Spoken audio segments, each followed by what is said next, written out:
پہلی بات ابن زیاد نے یہ کی کہ اس نے اپنی نقل و حرکت کو بالکل صیغہ راز میں رکھا تاکہ اس کا ورود کوفہ میں اچانک حیثیت سے ہو،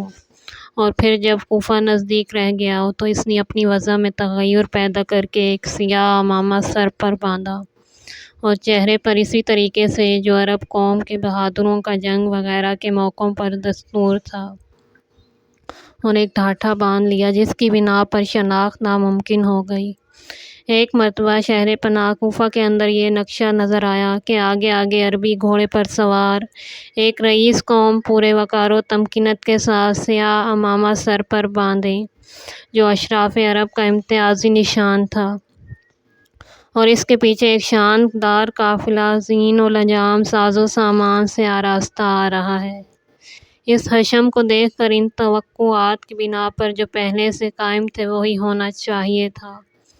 جو ہوا، یعنی ہر شخص یہی سمجھا کہ حضرت حسین بن علی تشریف لائے ہیں، اور اس قائم شدہ اثر کی بنا پر یا متوقع جدید انقلاب سے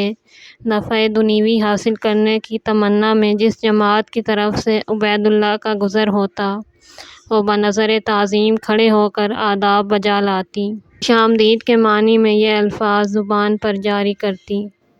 مرحبا بکا یا ابن رسول اللہ، قدمت خیر مقدم۔ ابن زیاد کسی کو کچھ جواب نہ دیتا بلکہ آوازوں کو سنتا،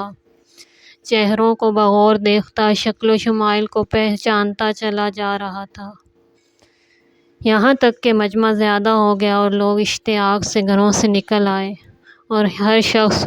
فرزند رسول صلی اللہ علیہ وآلہ وسلم سمجھ کر آگے بڑھنے لگا،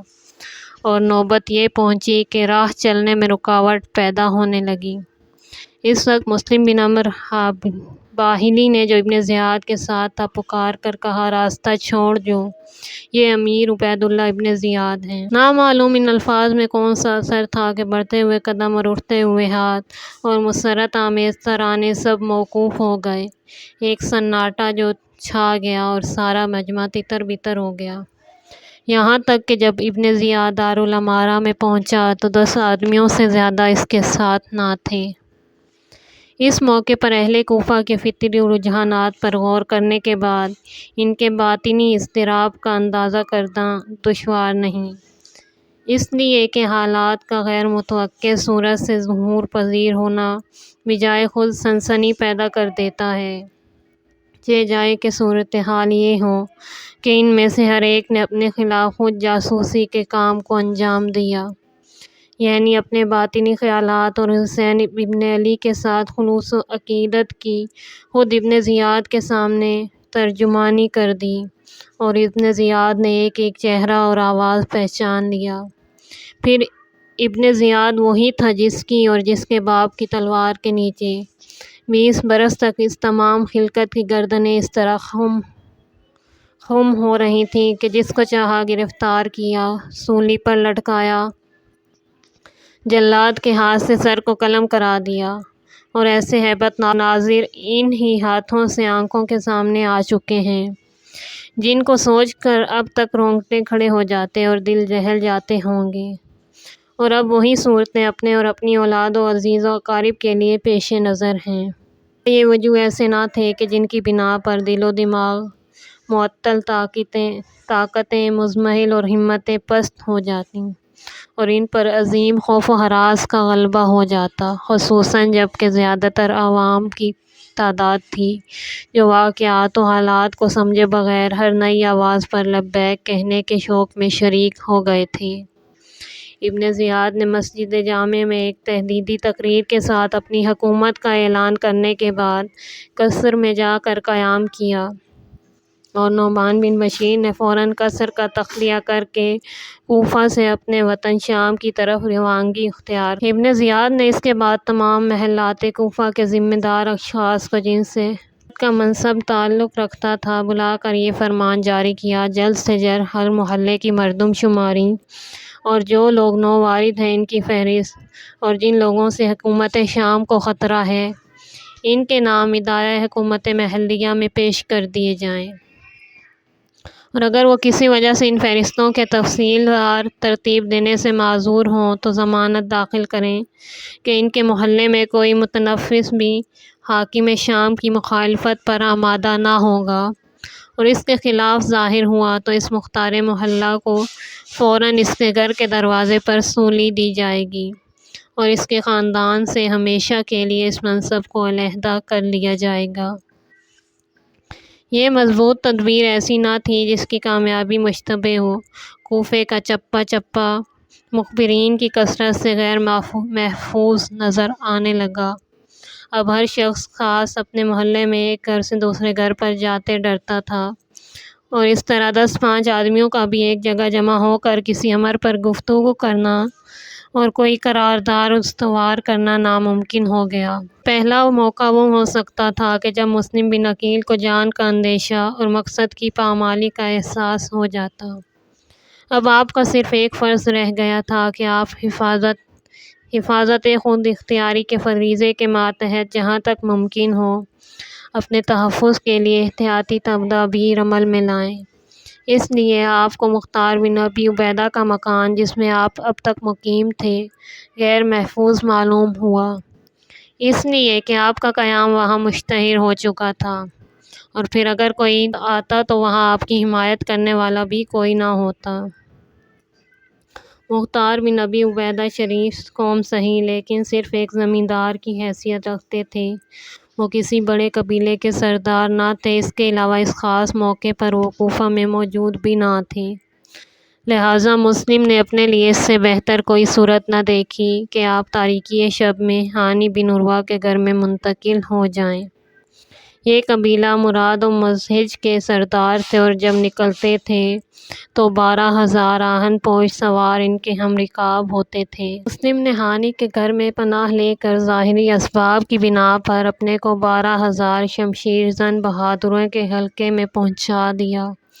جو بظاہر آپ کی حفاظت کا فرض بہترین طریقے پر ادا کر سکتے تھے۔ ہانی نے مسلم کو مخفی طور پر اپنے یہاں رکھا اور سوا مخصوص افراد کے جو محل اعتماد تھے کسی کو اس راز کی اطلاع نہ دی۔ اب ان قلیل التعداد دوستان اہل بیت کو جو اس تحریک کے داعی تھے فضا کی ناسازگاری کا پورا احساس ہو گیا تھا، مگر وہ مستقل مزاجی کے ساتھ صورتحال کے مقابلے پر آمادہ ہو گئے، اور اب لازمی طور پر نقطۂ نظر میں تبدیلی ہو گئی۔ اس سے پہلے امام حسین علیہ السلام کے خط کے مطابق مسلم کی حیثیت صرف ایک پرامن نمائندے کی تھی، جس کا مقصد فقط کوفہ کے لوگوں سے امام حسین علیہ السلام کے لیے عہد وفاداری کا استوار کرنا تھا۔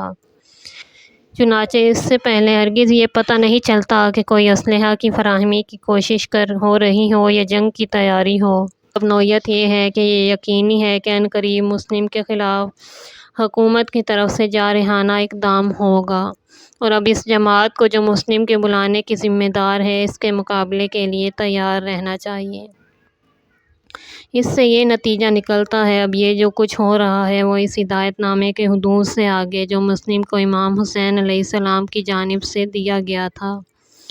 یہ اب ایک ہنگامی صورتحال ہے جس کے لیے مسلم اور جماعت کوفہ کو بہرحال مناسب طرز عمل اختیار کرنا لازم ہے۔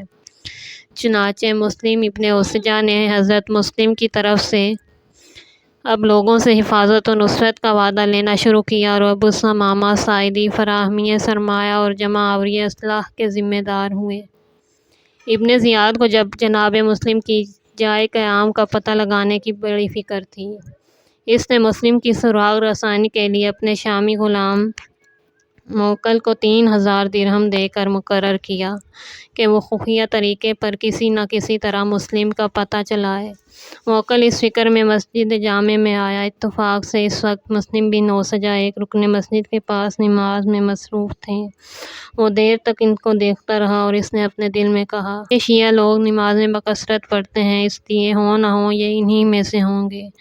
لہٰذا وہ انتظار میں بیٹھا رہا۔ جب مسلم نماز سے فارغ ہوئے تو وہ ان کے پاس آ کر بیٹھا اور کہا کہ میں شام کا رہنے والا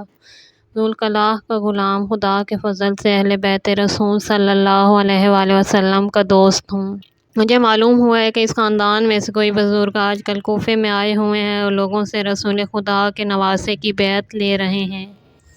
اور یہ 3,000 درہم میرے پاس ہیں، تو کیا آپ مجھے ان کا بتا سکتے ہیں کہ یہ رقم میں ان کی خدمت میں حاضر کر دوں جسے وہ اپنی مہم میں صرف کریں؟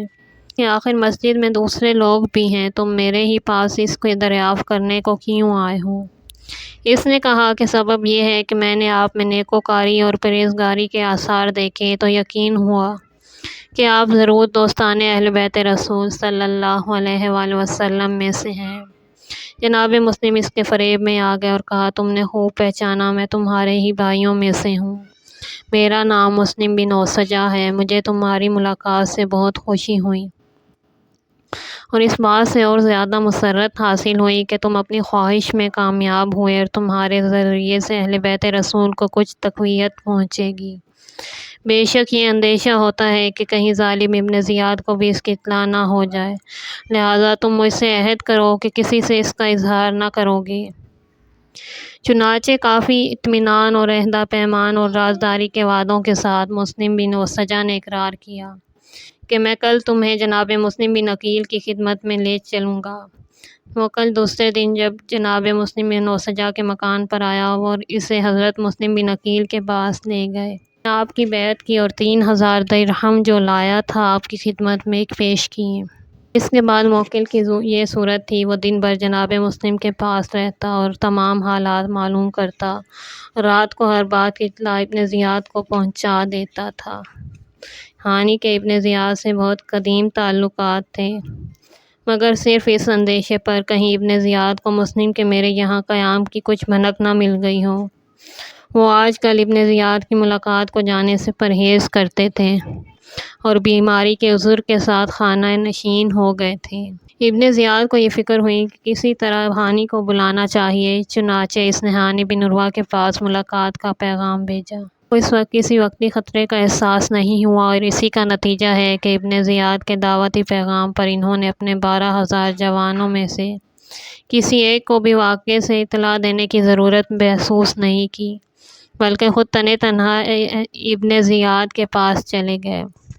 وہاں پہنچے تو پہلے ہی سے ابن زیاد کا رنگ بدلا ہوا پایا۔ پہلے تو صورت دیکھتے ہی اس نے عرب کی ایک مثل زبان پر جاری کی کہ جس کا مطلب یہ ہوا کہ ہانی اپنے پیروں سے موت کی طرف آ رہے ہیں۔ پھر اس نے شریح قاضی کی طرف رخ کر کے یہ شعر پڑھا،